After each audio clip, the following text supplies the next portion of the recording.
இன்று உங்களுக்கான கர்த்தருடைய வார்த்தை, நீங்கள் இப்பொழுது இருக்கிறதை பார்க்கிலும் 1000 மடங்கு அதிகமாகும்படி உங்கள் பிதாக்களின் தேவனாகிய கர்த்தர் உங்களுக்கு சொல்லியபடியே உங்களை ஆசீர்வதிப்பார். உபாகமம் 1:11.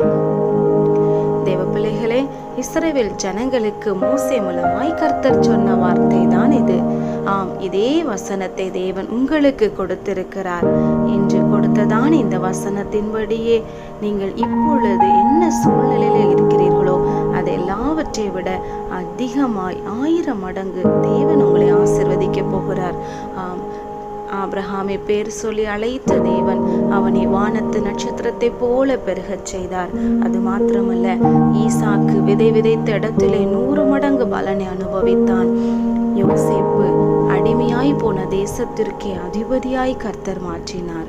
ஆம் தேவ பிள்ளைகளே, நீங்கள் எந்த சூழ்நிலையில இருக்கிறீர்களோ அந்த சூழ்நிலையை விட தேவன் உங்களோடு கூட இருக்கிறதுனால உங்களை பெருகச் செய்வார். 1000 மடங்கு உங்களை வளரச் செய்ய போகிறார். நிச்சயமாய் அவர் உங்களோடு கூட இருக்கிறதே அதிகமான ஜனங்கள் உங்களை கண்டு ஆச்சரியப்படுவார்கள். ஜெபம் செய்வோம்.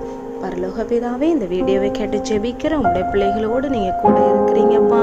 பிள்ளைகளை ஒவ்வொரு நாளும் பெருக செய்ய போறீங்க, ஆசீர்வதிக்க போறீங்க. நீங்கள் கொடுத்த வாக்குத்தத்தத்தின்படியே பிள்ளைகளை நீங்கள் ஆசீர்வதித்து வழி நடத்த போகிறதற்காக ஸ்தோத்திரம். இயேசுவின் நாமத்தில் ஜெபிக்கிறோம் நல்ல பிதாவே, ஆமேன்.